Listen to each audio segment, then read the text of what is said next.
Hello and welcome to the Fat Jack Sports Hour. Thank you so much for joining us. I'm your host, the Fat Jack. The weekend is here. Divisional week playoff in the NFL, soccer, basketball, UFC. So many things going on. Are you betting on sports this weekend? You going to Kansas? Are you going to Colorado? Are you going to Illinois? Are you going to Las Vegas? You're going to one of the 23 or 24 states around the country if you don't live in one of those states already to bet on sports, or maybe you're just going to hang out with your friends. Take my picks with you. They will make you money. Let me bring in my co-hosts. We have a lot to unpack today and get you into some profit as we head into this weekend in the middle of January. Brandon, how are you, buddy? I don't want to be a wet blanket here, but we only have 8 football games left to bet on this season. It feels like a punishment almost. Like football season's fun. Like why now when it's the coldest time of the year are we just limited to only 8 or more options to turn a profit in football this I'm ready for it to be over. year? Fair. I'm telling you the truth. I'm not going to come on here or anywhere and lie or round up or anything. This year has been one of the most challenging years in 29 years of doing this. It has been the most public year that we've had Mm. since I've been doing this. In the and don't have to take my word for it. The sports books have come out and said those exact things, and they call it customer friendly, is what they call it. It's all over social media, different places. It's been the most customer friendly year, money wise and statistically, in the last 2 decades, in the last 20 years. So, it, translation: if you don't know how to handicap sports, take and we're going to talk. We're going to talk in detail about last week. We'll talk about this week. We'll get you some free winners. So many different things to get to. With and frankly, with so many things going on, the year's just starting. Hmm. We didn't have a bad year, by the way. It's not like we're having a bad year. We're winning money. We're winning money in all the sports, but it has been a much more difficult year for guys that know what they're doing than it has than generally is, and it's not even close. Take last Friday or Thursday. Take any of the NCAA playoff games, any of them Right. that you want. Um, the all of the take Texas and Ohio State. That's an easy one. Texas, Ohio State. The general public all bet on Ohio State. If you're a guy that loved Ohio State against Texas, you are the general public. You won. Congratulations. If you had the other side of that, you normally when you're betting with that type of thought process or that type of math, you're going to be on the side of the casino, of the sports book. Over the last 20 years, that's been the place to be. You want to be on the side of the sports book. This year, games like that have, because of a scoop and score, because we're first and goal from the one and can't get it in, all the different reasons why Texas didn't not only win but cover is why the general public has done so well this year betting on sports. If you look at that game in particular, I don't want to get drilled down because I was in the overview of things, but which is not unusual for people who listen to the show. I mean, I stay on task about as well as I don't even know. Shiny things definitely pop up from time to time, yeah. Exactly. But if you look at that game, total yards, were, Ohio State had 289, Texas had 283. Very evenly matched game. Turnovers, Texas had 2, Ohio State had 1. Points off turnovers, Ohio State scored points off turnovers, Texas did not. Those type of things. The game was evenly matched. If you took away the heading of who played whom and you just looked at the stats, you said, "Well, I'll take the team that had Texas stats all day," Hmm. even with the turnovers, because there's only -1 the turnovers. But anyway, that type of game has happened week in and week out, and it has caused the sports books have taken a bath. FanDuel down $389 million off their prospective earnings. Um, Eek. DraftKings off 285. Caesars is down over 200 million off where they expected to be. So these are not my numbers. These are not my complaining. This is what's happening this year's football, and that's fine. Good, congratulations if you're a $50 guy. Good luck. Congratulations, you won. And frankly, all of you needed it because you've been losing for most of your life, because that's why they offer sports betting in Las Vegas. I mean, it's very simple. This year, money line parlays in the NFL have been very good. 6-point teasers is another thing general public likes Mm. to do. That's been very good for the general public this year. So those type of spots have won this year. That's not normally going to be a good year for myself or my clients. Um, And so, yeah, I'm ready to turn the page on football. The other sports, thankfully, have done like they always do. Right. Basketball is up about a game a day over the last 2.5 weeks. Soccer made 30 games of profit in December. Um, and so you getting those type UFC sucked last week. So, and if he doesn't get it together soon, I mean, we're going to have a change of the relationship. So I'm sure he will get it together because he is very, very good at the UFC, and you need to go get signed up there. Last week I had two guys that signed up for the UFC, and I gave them a month for free because we're again standing behind the product, taking care of people that are betting the games and actually winning on the year. So winning on 2024 was a very profitable year, just not as much fun as it normally is. Normally, I'm with you this time of year. I want to start over, run it back right now. This year, And just grasp onto everything that's left. Yeah. yeah. And the good news is, Brandon, we're offering player props in all the games. So even Hmm. this last weekend with the football, we didn't have a great weekend football during Wild Card Weekend, which is very unusual. And it wasn't necessarily a pros versus Joes weekend. It was more about turnovers and Hmm. frankly giving out the games as selections and opinions that didn't do as well as the extra plays. And I've been giving those out also. You can go to fatjacksports.com, look at all the plays. They're posted there, they're documented, they're labeled selection, opinion, extra, whatever. The extra plays, Brown, if you know this, the extra plays are 9-0 over the last 2.5 weeks. I mean, just look at Sunday alone, Philly in the under. Easy filling the under, and I frankly omitted Buffalo at the last minute. I was Mm. going to give Buffalo out too. Buffalo was the top play on Beat the Odds TV show. So you watch the TV show, you got Buffalo also, and they won. Um, and then as it got further into the week, I made a case that the game would be closer than it was. Ended up leaving that out. That would have been next up. So Well, I those mean, you see how that game started. I mean, Denver goes down, scores, gets up 7-0 early on the road, and everybody, at least in my brain and in my circle, immediately kind of looked at each other and went, what? Like, we got a game here all of a sudden, and then it just turned into a beating. But Now, what happened? And by the way, if you're a Broncos fan, you need to look no further than your head coach. I mean, he absolutely, Sean Payton cost them that game. What they did in the first series, Brandon, when they scripted the series, mm, was the polar opposite of what they did for of the what they following 57 minutes of the game. did for the rest of the game. And Todd Furman, who comes on a lot of the radio Hmm. stations that I'm on, stuff, he put up something on Twitter, and he's exactly right. He said living in third and six is a life choice. It's a death sentence, is what it is. And it's exactly what Sean Payton did the entire game. Ran the ball on first down, ran the ball on second down, tried to give his quarterback, who had shown early in the game his ability to roll out of the pocket, throw it on early downs, and get some open receivers, and then more importantly, hit them on that first series, give him one opportunity the rest of the game.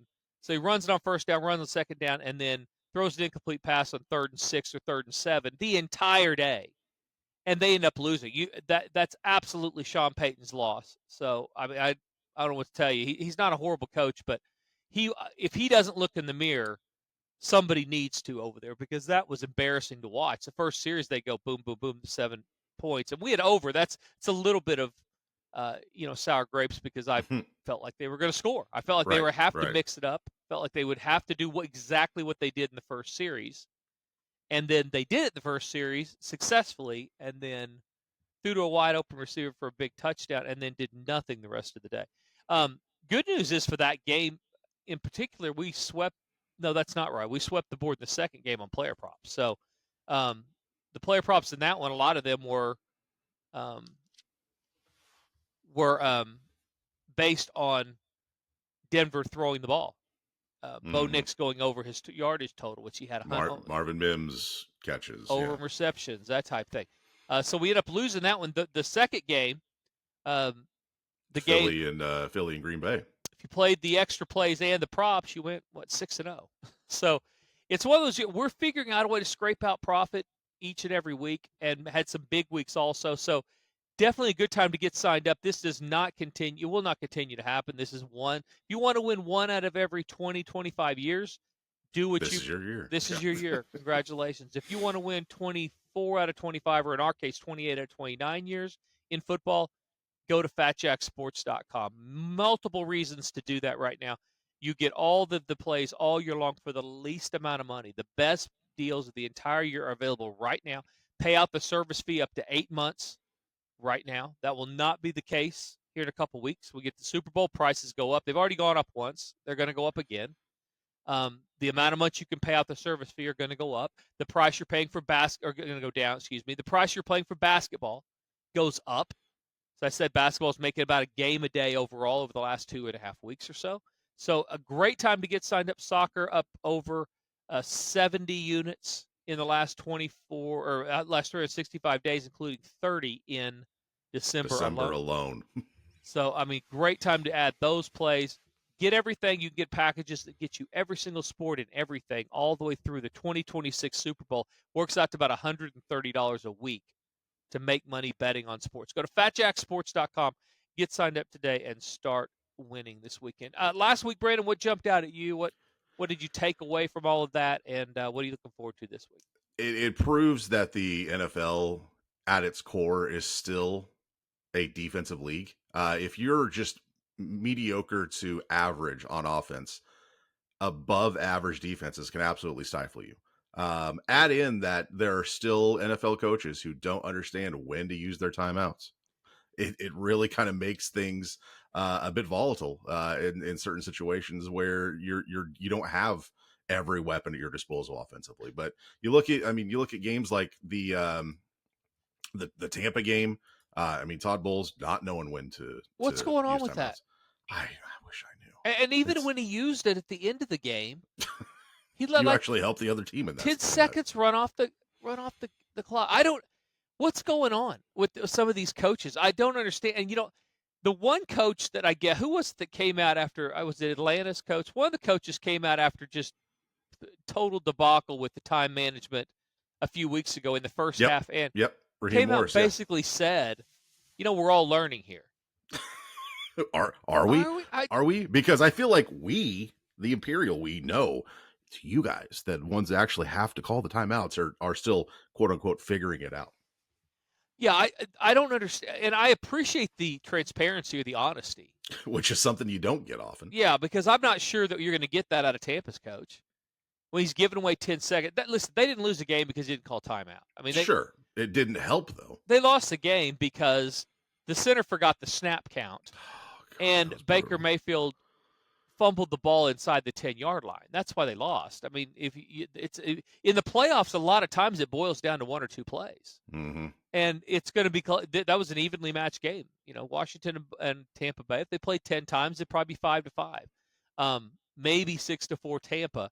If they don't turn the ball over in the red zone, and because that was the difference in the game, the turnover, and then the center basically forgetting the snap count, and them taking a huge loss from the one going in, or from the four or whatever going in. That's probably why they lost. Maybe Washington gets a touchdown at the end to get in overtime, but you knew they were going to get a field goal. But yeah, the timeouts I don't understand that. I don't get Sean Payton going away from what worked, and I don't get.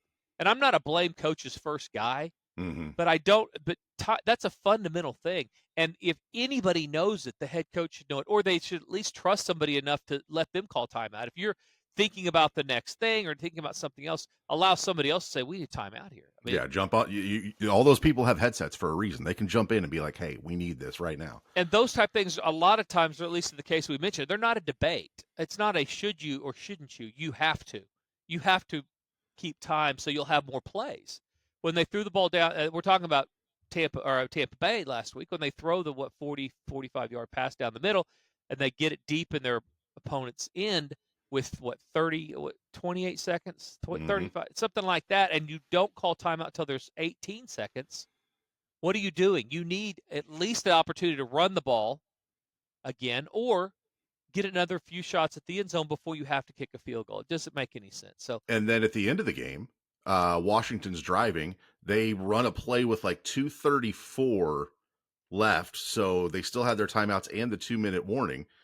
They could have called yeah, timeouts before that to really kind of force Washington's hand to run plays prior to the 2-minute warning, because if you use them all up there and you get a stop, then you have like maybe a minute and a half after that when you get the ball back to try and either score or win the game. Yeah, I saw that. Why, especially in a game where the teams are now moving up and down the field. I mean, that's the other thing about That game turned into a track meet late. yeah, that's the thing. I mean, it should have flown over based on the numbers and Mm-hmm. everything. It almost got over anyway. Like I say, you Mm-hmm. fumble in the red zone, those type of things, you're not going to get over. But they're moving up and down the field. So what is the benefit to not taking timeouts before the 2-minute warning when you know you're probably, if you look at what's happened during the course of the game, all these coaches want to talk about analytics and Mm-hmm. about being able to read the future and going for two in the second half when they're down 14. All these things where they apply math to it. What about the math of what's occurred over the last 40 minutes or so, or 45 minutes, that the probability is you're going to give up points at this point in the game? Why is that not factored in? It makes no sense to me at all. But To me, it tells me that they don't understand the analytics that they do understand, right? Like they obviously are just like, oh well, the analytics say this. Well, do we need to create analytics for you to tell you when to use your timeouts and how to use especially, your timeouts? yeah, based on the amount of yards your defense has given up Oof. for most of the game. I mean, Yeah. that's the thing. They're going to score. So if they're good, and you don't have to admit they're going to score, but you have to admit the probabilities there mathematically based on Mm-hmm. what's happened and the yards that have been given up. So if that's the case, especially when both your cornerbacks are now out of the game, I mean, you're starting second string cornerbacks. One kid hadn't played since week 7. They're probably going to give up some points there. So the whole thing is baffling. This time of year, there's a lot of that. There's a lot of reflection on what's happened in the games. The other games, Brent, who in these games so far jumped out as you had, that's the team that can win it all? I mean, we've got the big ones coming up this week, and we get back from Sure. the break. We're going to talk about Kansas City. We're going to talk about Detroit, and talk about, now we're getting into the meat of it, obviously, with things going on.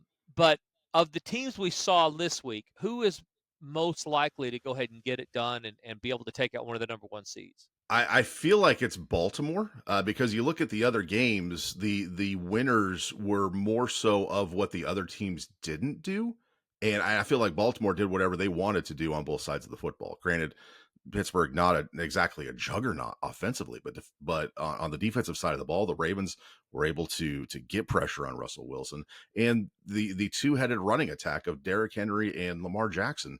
I mean, when they just ran Lamar Jackson 15 times in the first half, it probably wasn't 15, but it felt like it.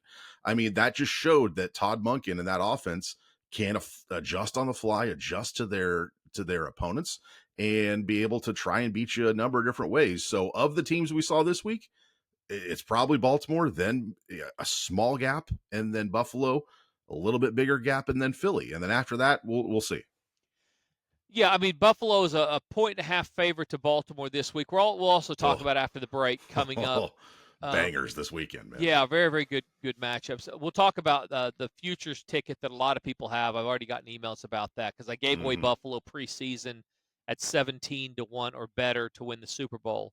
Um, I've got them. I think I win 48,000 if Buffalo wins. So I'll be Mm. hedging back that a little bit coming up this weekend. But you have if you bet that if you're a loyal listener to the show or listen to any of my hits around the country, you got Buffalo at 17-1 or better. When I start talking about they were 17-1, went up. I think 19-1 is the I think most people got around 17, 18, 19, somewhere in that range. yeah, Yeah. somewhere in that range. So if you got that, you've got that ticket. We'll talk about how to handle that because this is one of those hedge situations. Mm-hmm. Brandon said Baltimore playing very, very well. Buffalo can be limited. I'll tell you the problem I have uh, with what Baltimore did is that we've seen what Pittsburgh's been for about a month and a half now. I Mm-hmm. mean, Russell Wilson, you want to talk about a guy that, needs some medication probably as far as his play goes. I mean, he went from injured and on the bench to Russell Wilson from Seattle to Russell Wilson from Denver and during the It, course of a season. it was like in a 6 week span. Like there was a moment where he was okay, and then he was electric, and then he was trash. And it was not necessarily who they're playing. A lot of times, No. because you said Pittsburgh has to run the football Mm-hmm. to be able to. And there's a bunch of teams. It's not a knock on Pittsburgh. The Chargers have to run the football to be able to be successful. The Eagles, the Packers, those are teams that all have to. All of their success is predicated on the run. Got to be able to run it. And the ones that didn't able to run it, they're going to Cabo this weekend. I mean, because Pittsburgh was not able to, San Diego or the Chargers were not able to. You're right. Jordan Love in shotgun way too much and had to be in that game. But if even when they were running it a little bit, Pittsburgh was not completing the passes, and a lot of it was the receivers were dropping the ball a couple weeks ago. George Pickens is going to be the next sort of poster child for drama queen receivers. No, he definitely is. He's feast or famine because boy, when he's on, he's really It's dangerous. electric, yeah. But yeah, you can't just drop balls. I mean, a couple weeks ago he had no yards, no catch. I think one catch for no yards. That type of line does not work when you're relying on them. So Pittsburgh's got some problems, and if you talk to Steelers fans, which we know a few of them, they are done with not pleased with the top on down. Tomlin, he may be fired this week, but he's not. I don't think he's going to be. Do you? I mean, what happened? I mean, he is the reason that they are competitive. He's the reason that some players want to go play for that program. Who are you going to get that's better? That's the whole thing. I understand people will say anybody's better at this point. I'm sick of mediocrity. That's what. But he doesn't call plays on offense. So that's my disconnect for that conversation. He is a culture guy. He is a culture builder. Get Arthur Smith, the offensive coordinator that wants to run 75 times a game. Get him out of here. Bring in at least a more up tempo, more up with the times offense that can give you an opportunity to do something instead of just relying on 3 yards in a cloud of dust. This isn't 1965. Let's move on. Steelers have a ton of free agents that they've got to figure out, including both their quarterbacks. I mean, and that's the other thing. Based on what you saw, and we'll get off the Steelers and go into this week's game. By the way, go to fatjacksports.com now and get signed up for the 2026 year if you want to make money. I haven't said this, but this is a $69 super sexy football weekend. So I should get that out there. If you're going to be betting the games this weekend, $69 gets you all the playoff games through Monday night's national championship game, in which we're going to talk about also after the break. We're going to run out of time today for sure. But so you sign up right now. Or the better bet, add basketball, add the soccer, add the UFC, add the players props. You're going to make money. You get all the sports, you're making money each and every week this year, having a great year. Even if the general public does well, you're going to do really, really well because we're going to make a lot of money in all the sports combined. You can get that for as little as a couple $100, $249 or so. Get you everything through Monday, and that's players props, not UFC, players props, basketball, football, and soccer all the way through Monday. Under $300 for that. Add the UFC. He's going to get super hot starting this weekend. Go add those up. You don't win the UFC, you get the next 2 cards for free. And if he loses this week, I'm going to give you a month for free. So he's going to win this week. So go get signed up for the UFC. You're getting a month for free. If he doesn't win, everything else, get signed up. You're going to win. That's a lot of good information that I did not line up correctly. So go to fatjacksports.com, get signed up today and start winning. Hey guys, this is the Fat Jack. Are you finally ready to get a better plan betting the games this year? Let me help. Go to fatjacksports.com where we understand that it's not the gambling she hates, it's the losing. fatjacksports.com. If you want to stay in touch with everything related to the Fat Jack, follow us on all the socials: Facebook, Twitter, Instagram, Snapchat, TikTok, you name it, we are there at Fat Jack Sports. You can also watch the Fat Jack Sports Hour on YouTube every week. Get free winners and tips on how to become a better sports bettor. Plus, see Jack's appearances on the nationally syndicated TV show Beat the Odds. Stay connected with the Fat Jack Sports Service at Fat Jack Sports on all the socials and on YouTube. Welcome back to the Fat Jack Sports Hour, and now here is our host. He does not forget the snap count. He is the Fat Jack. Thank you so much, Brandon. Fat Jack Sports Hour, segment number 2. Boy, busy show. When I first started, I was thinking it was going to be not a lot of information, but there is a lot of information. So thank you for tuning in. If you're out there listening around the country, ready to make some money this weekend, you've come to the right place. $69 weekend for football and basketball, less than $149, depending on what day you're signing up. Basketball's made a game of profit per day over the last 2.5 weeks or so. All the results are posted. Soccer going all week long this week. If you're listening on the podcast, get that soccer. There's soccer right Tuesday, Wednesday, Thursday, and then Sunday, Monday, Tuesday. There's soccer is not on Saturday, not on Monday, but about every day, not on Friday, but about every other day this week there's going to be soccer, and the soccer's been incredibly profitable. Add that, as I said, 30 games of profit in December alone. Players props winning 5 out of every 6 weeks. They are up again this week, not as much as they should have been going into Monday night. They're 13-10. That had a real big draw off, and then we lost the late 2 or 3 props. So small winning week so far in props, but they're winning 4 out of every 5 weeks this year. Add those, add the hoops, and then make money in the basketball or the football for $69. Better packages go long term. You'll make a lot of money. Go to fatjacksports.com and you'll make money for the best rate of the entire year. And I was going to say, Jack, this is probably, if you're out there listening, this is probably one of the more important weeks to listen to the podcast, because there is going to be so much going on, even though there's less games, that there is going to be information that is going to be on the podcast that just doesn't fit in the full hour that we have on the radio. So if you subscribe to us on Spotify, YouTube, Apple Podcasts, wherever you get your podcast, this is probably the week to make sure that you're subscribed and listening there, not only to there, but also on the radio, just because we don't want you to miss information. Yeah, and some weeks you just can't get it all Mm-hmm. in. So, and this is one of those. So, it's a really the most important thing. It's an important time of year if you want to make money all year. That's really the bottom line. It's not. Guys right now they're so micro thinking. I mean, they think I need to win now because they've been losing all year long. A lot of them on their own if they're signing up, and they and so now they want to make the change and get on board and get signed up to win. That's not necessarily what you need to be thinking about this time of year. You need to be thinking longer term. What can I do to make 2026 a winning year? Imagine the Ohio State, the playoffs next year are not going to go favorite every single game.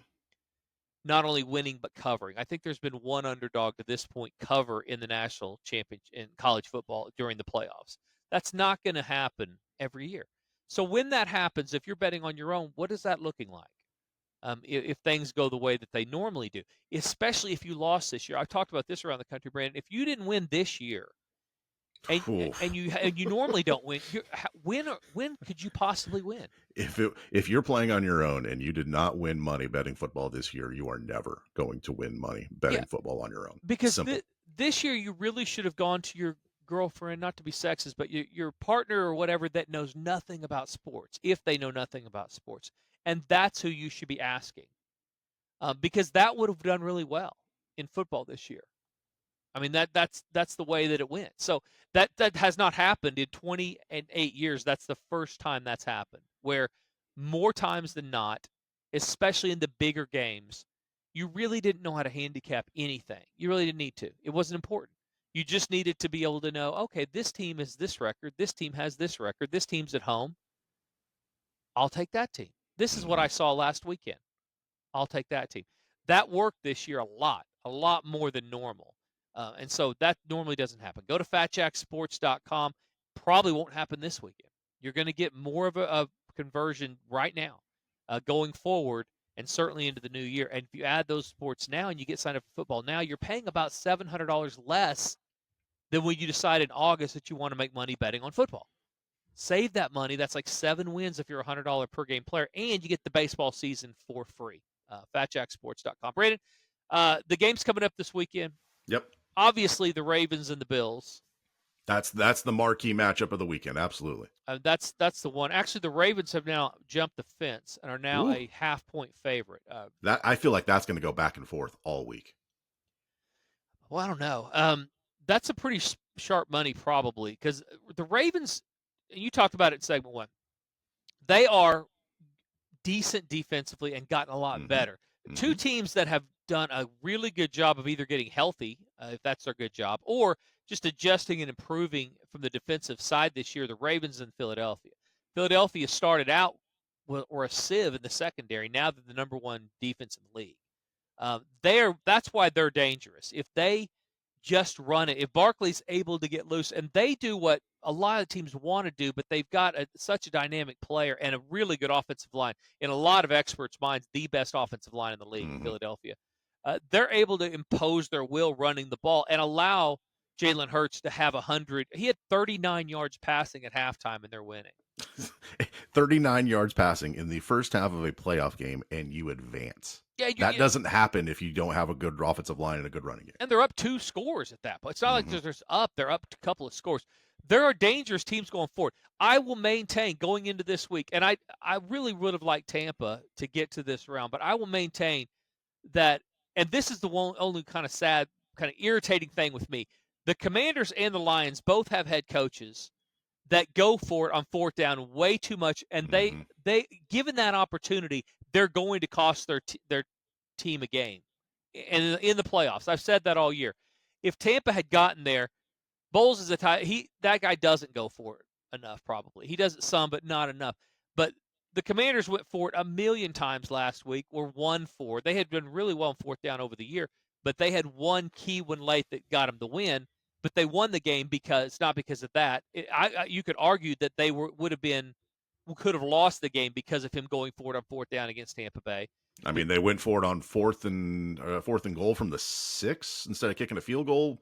Probably a possession or two before that, yeah. And 3 or 4 possessions before that, they went for it and missed it also. If they just kicked field goals in those spots, which were not 4.5 yard, but they were 0 for 2 on fourth down before they ended up getting it. They're up 6 going into that last time. Then they kicked the field goal. They're up 2 scores. Yep.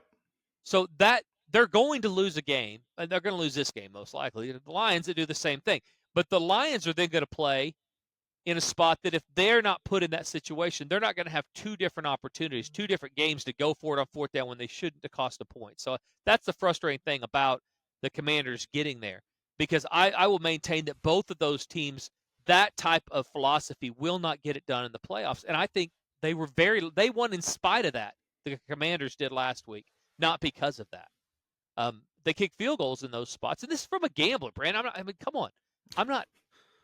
We're not saying don't try. Don't do something a little bit out of the box in order to try to win. But yeah, I'm not conservative, but when you're in an evenly matched game against an evenly matched team on their home field, take points in those spots, because if you're able to do that 3 times, which both of those defenses are bend don't break type, they try to be, they're going to get you into that red zone area enough that if you just kick enough field goals in those spots, you're going to win. I mean, you're going to have 2 scores, force them to have to go for it. The whole thing's ridiculous. Just out of those teams, the rest of these teams, sound coaches for the most part, and that Ravens-Bills matchup, Ravens have gotten good defensively. They are super dangerous, and it's going to be interesting to see how that comes out. They're now giving a half point or right around a pick 'em, and the total's 51.5. Huge total in that game. I'm excited to see what happens there. Kansas City, 7.5 point favorite over the Texans. Texans have any chance in that game? absolutely. They have the weaponry offensively to be able to overcome what their defense probably lacks a little bit. That defense is solid. My thing for Houston going into this game, Jack, is that Kansas City has not been explosive at all at any point this season. And now coming off really 20 something days rest to where, their starters, Mahomes and Kelsey and those guys will have played a game. While it does great for the body, I don't know how that does for timing. I don't know how that does for an offense that's predicated on getting the ball into your playmakers' hands when you haven't been on the field doing it for 3 weeks. So I feel like that rust may really help Houston's chances to go into Arrowhead and win this weekend. Yeah, if anybody is equipped to handle that, it's Patrick Mahomes. It's the Chiefs. Yeah. Yeah. I mean, it's definitely the Chiefs. That they are the type of team that they've proven. If you don't believe in Kansas City, you're just a Denver fan. I mean, honestly, because they continue to prove it year in and year out. The big thing with Houston is C.J. Stroud.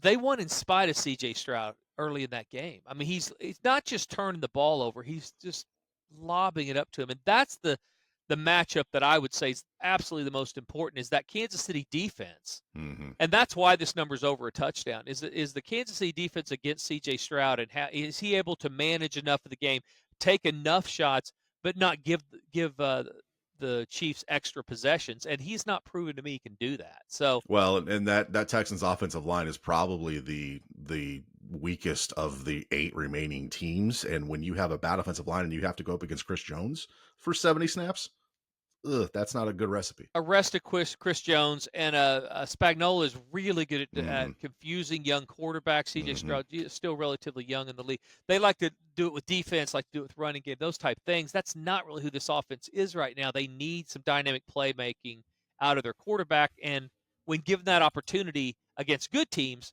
he's not been able to do that. So I worry about that. I would have a lot of trouble playing. I don't love the side of the game. It's not going to be a free winner even. It might be a free winner. We'll figure out once I get into the math later in the week. But doubt I would release that because it will come down to if C.J. Stroud plays well, doesn't turn the ball over, they cover probably. Mm-hmm. If Kansas That's a City, lot of ifs. yeah, Kansas City does what they have been doing, then they don't. They get blown out probably. So that's a tough one for sure because you've got such variance, and we talked about this during the first segment during my complaining session, but turnovers are going to determine a lot of the wins in evenly matched games as it relates to the numbers. So you try to take those out this time of year. Who can I rely on? Who can I count on? That's why you kind of like teams like Philadelphia in their ability to run, even though teams don't want them to stop the run. You count on you rely on teams like Buffalo that they're not turning the ball over this year. Josh Allen's been much more protective of it. So Mm-hmm. those are the type of teams, the handicapper you lean toward, but then it's like, okay, well, now they're matching up against some teams that do some other things well. Where do they stack up? That's a much more comfortable spot to handicap than it is C.J. Stroud going to protect the ball or not? So Yep. different deal. FatJackSports.com. If you don't have to wade through any of that, don't. Go get signed up today. Add those hoops. They're winning. We had our first losing Saturday in about 2 months last Saturday. In basketball, yeah, in that basketball, was that kind of stung a little bit. I'm not gonna lie. There, and it's not like they were. It was just situations where a shot here, a possession there, and turned the whole thing around. They weren't exactly blowouts, but it felt weird to have a Saturday where you're just like, oh, that stunk. Yeah, it had been Saturday by 2:00. We're deep into profit, and so Mm-hmm. what hasn't mattered. I mean, we're going 3-2, 4-1, 5-0. That's been what we've been looking at this week. Yeah, I had 2 games going overtime. Won one, lost one. Had another one that came down within a point of the number. So when you have those type of games, that's when you lose in basketball. That's why we talk about variance, and I send out that recommended betting guide. Tell people bet half on the baskets that you do on the football because there's volatility, and that volatility Mm-hmm. is a lot of times, most of the time, based on turnovers, free throws at the end of the game, dribble offs, those type things. That's the nature of the sport. Those will even out over the year, but you don't want to be riding those waves so high and so low based on randomness. And so you bet half where that allows us to play more volume of picks. When we do that, you're going to be able to build a lot of profit. And then we'll have runs like we had over the last couple of weeks where we had ran off 18 games of profit in about 10 days, well over 14 games of profit over 2 weeks. Those type of streaks are possible because you backed your bet up. So if and when we have uh, corrections, you're not going to feel those as much. But when they come on a Saturday, yeah, I mean they're not near as fun. So if these are things you like the idea of winning money, go to FatJackSports.com. National championship game, Brandon. What do you think? As a Big Ten hater, I really am licking my wounds because they're 2 very stylistic Big Ten programs that are playing for a national championship. I've counted against Ohio State all year to my own detriment. That is a program that is better than I probably give them credit for. Um, I very conflicted about this game because I at my core am a hey, defense and run the football. Both these teams do this pretty good. I can't differentiate between these two. I do believe that this is going to be a close game. I don't think that we're going to see like a national championship game like we saw with Georgia against TCU a couple years ago, where it was a 50-point game at halftime. Now, the $50 guy would tell you Ohio State's been a juggernaut. They've been not only winning but covering easily for the most part all during the playoffs. Why would that not continue against a Notre Dame team that is kind of one-dimensional in what they try to do offensively and from a coaching philosophy? But has Notre Dame also not been a juggernaut? I mean, they've beaten everybody except Northern Illinois randomly. Yeah, no, But yeah, but yeah. I think everybody who isn't who just a casual sports bettor is lining up to bet Ohio State on Monday night. Yeah, it'd be interesting to see what happens with the with the general public money. I am Mhm. excited to see whether Ohio State gets the same type of backing that they have during the course of the playoffs, of course. Because from a handicapper standpoint, somebody that looks at it trying to make money, you look at, okay, how did things happen? Mhm. What happened? And we already talked about Ohio State got a scoop and score. The yards were even against Texas. Just looking last week, where most people who bet Ohio State say, yeah, everything happened like it's supposed to. What actually happened was the yards were even. Texas had it first and goal from the 1, Trying to tie the game. trying to tie the game. They're getting 6 points. They're getting a bunch of points. So most likely they had played good defense. There's a field goal at the other end or overtime. Then you take your chances. Instead, there's a scoop and score, goes the other way. Ohio State wins by 14. So you'd factor that in. That's why they won. All right, they didn't win because they dominated the game against Texas. They won, so that creates value with the other team the next time out. That's how handicappers will handicap it. The problem with the playoffs have been that's been a losing formula. You basically just want to play the better team. But I'm interested to see where the general public money falls because of what you're talking about. Notre Dame has also been good. They've only lost one game. They've been beating everybody. They do things very similar to what Ohio State does, just not quite as good. Not as flashy. Not as flashy. Offensively, they don't have the receiver talent that Ohio State does. They don't, but they should have a pretty good opportunity to neutralize those receivers at least a little bit that didn't play great against Texas, or as good against Texas. You also have the Will Howard factor, which I've been talking about for a couple weeks now, that Will Howard, after going his time at Kansas State and basically his entire career at Ohio State playing at about a 7.5 out of 10, has kicked that up to a 9. Now, the game against Texas, not a 9, back to a 7.5, but they got the scoop and score turnover. So, but where does Will Howard fall in this? How does he play? Because the assumption is by the general public, well, he's going to keep doing what he's been doing over the playoffs, which is a 9.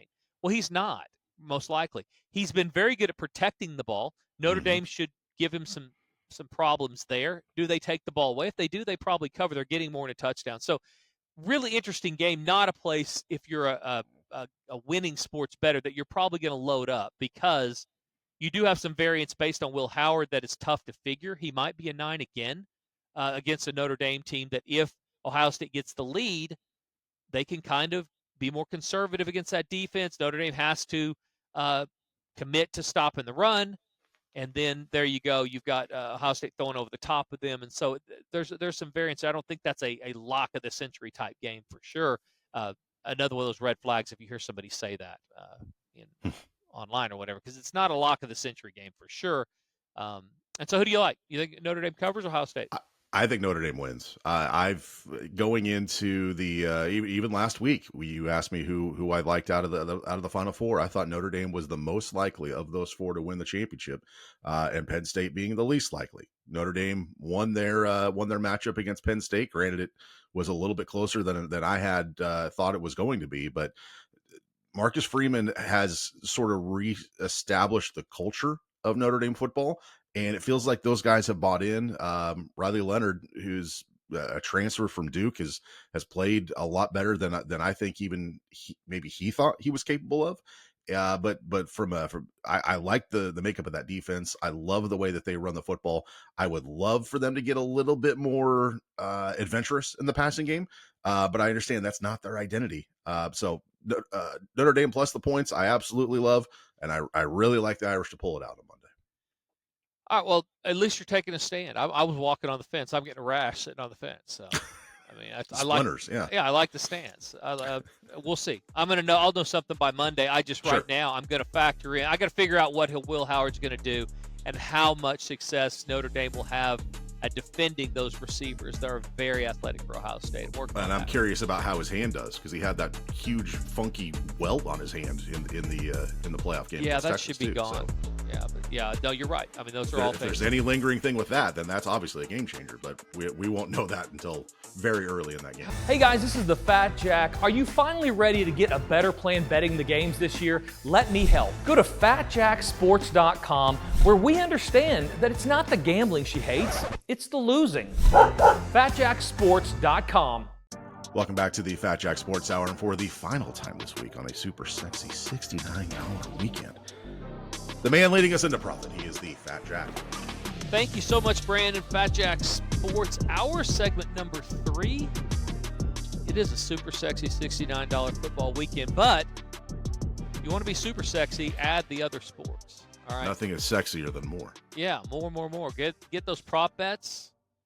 Absolutely add the soccer. Sign up long term. You're going to pay about, for football alone, if you add everything, you're going to pay less than $69 a week every week for football on average if you get everything, because you're also getting soccer. You're also getting, there's a package that has a UFC, has soccer, has basketball, has free baseball season, has the player props, has all of it. When you divide that up per sport over the course of the entire year between now and the 2026 Super Bowl, you're paying very little to win money over the course of the year, and you can pay out that service fee over the next few months. So go to fatjacksports.com, get signed up today, start making money. In-game wagering, just quickly before we get out of here and get people making some money for the week. I talked about this on the social media. Go follow me on. I guess I'm keeping the Twitter open for now. We've made it through football, so go follow us on X at FatJackSports. Follow me on Instagram at FatJackSports. If TikTok, if it doesn't shut down, anywhere that has social media at Fat Jack Sports. Yeah, at TikTok you may need to be in China to watch it, but whatever. I mean, we'll figure that out later. Figure it out later. Go get in the loop.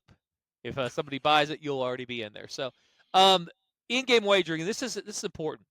The in-game wagering information, and go watch the video we put up on Instagram. But in-game wagering is one of those things that the line's moving all the time. It is the lines are produced by an algorithm. It's not a person. So it's all based on amount of points supposed to be scored on each team, all this different information, and then it adjusts per play. So every play that happens, the numbers adjust. And when you're watching that on your app, if you're betting on an app and you're betting in game, always remember that there's a delay in what's happening on your television set versus the feed that the sports books are getting. That is about somewhere 7 to 10 seconds ahead. So when you see a line adjust on your sportsbook app for an in-game wager, that play's already taken place on your TV set.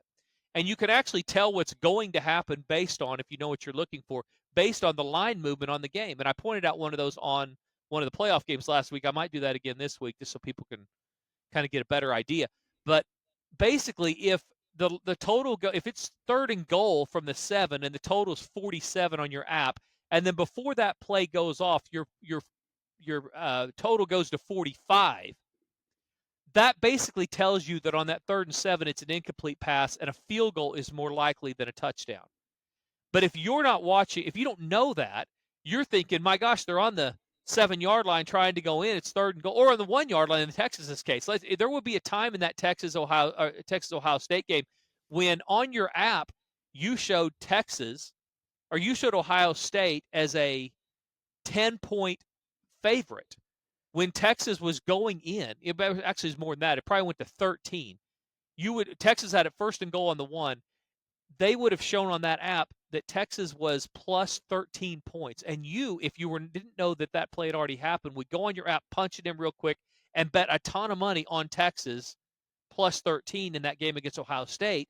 When they already knew that there was a scoop and score that went the other direction. So the point is, if you're betting in-game wagers, only do it during timeouts, at the end of quarters, the end of halves. That's it. If it's during the game, you're not getting your information the same pace they're getting theirs. Acknowledge that. Don't throw away your money based on information that the sports books know that you don't know. Make sense? And absolutely. And there are sports books that will offer what's going to happen on the next play. Like, is it a first down? Is it incompletion? Is it a catch by will there be a catch by so-and-so on this drive? That is dangerous stuff because, like you said, they are getting the stats directly from the stat feeds in the stadium. They know they've already calculated the math on the next play before you've seen this play. So they're working far ahead of you. I promise you this, they're not offering those on that, those next plays, because I could buy Jeff Bezos's boat if that was the case, because unless they started manipulating, because I can tell you ahead of time what they've done based on where they move the line. So on that type of deal, is it complete? Is it not complete? We're talking about 1st and goal from the 7 or whatever.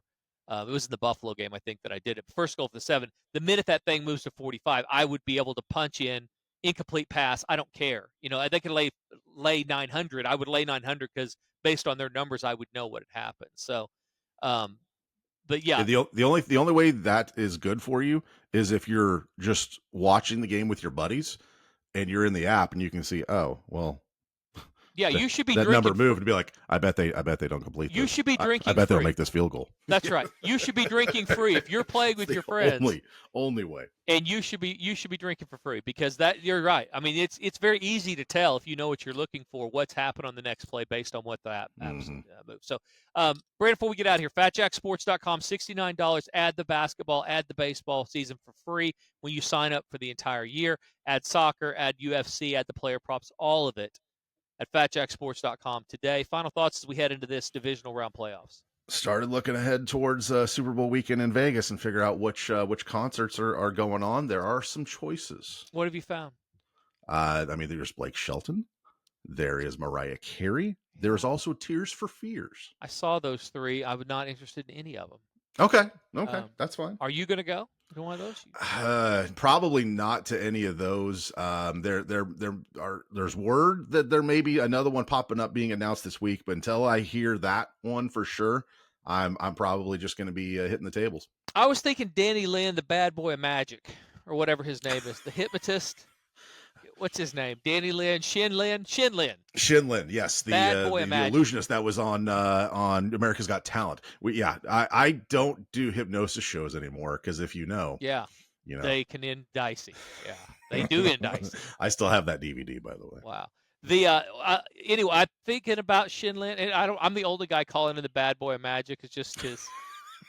That's not the official tagline. Nothing. I think I just made it up based on his picture. He looks like he's trying to be the bad boy of magic, so that's what I call him. So maybe Shinlin. I thought about that. I will circle back if we end up deciding to do that. It would be I don't know, probably Saturday night. Have dinner reservations for Friday and Saturday. Of course, the party for Sunday. We do have a party decision possibly to make. We can talk about that next week. Caesar's just throwing party information at me, and I'm trying to get everybody in there. So the problem with leaving the Westgate, Brandon, is I've dominated every time we've gone to that party. The game at halftime, we've won our bets. Everything's been easy. So I hate to ruin a good thing. Hate to mix that up, but Caesar's probably throws a really nice Super Bowl party too. That's not confirmed yet. So more to talk about next week, guys. Have a great week. Don't drink and drive. Wager responsibly. Enjoy your divisional round super sexy playoff winners. Until next week, for Brandon and the Fat Jack, this has been the Fat Jack Sports Hour.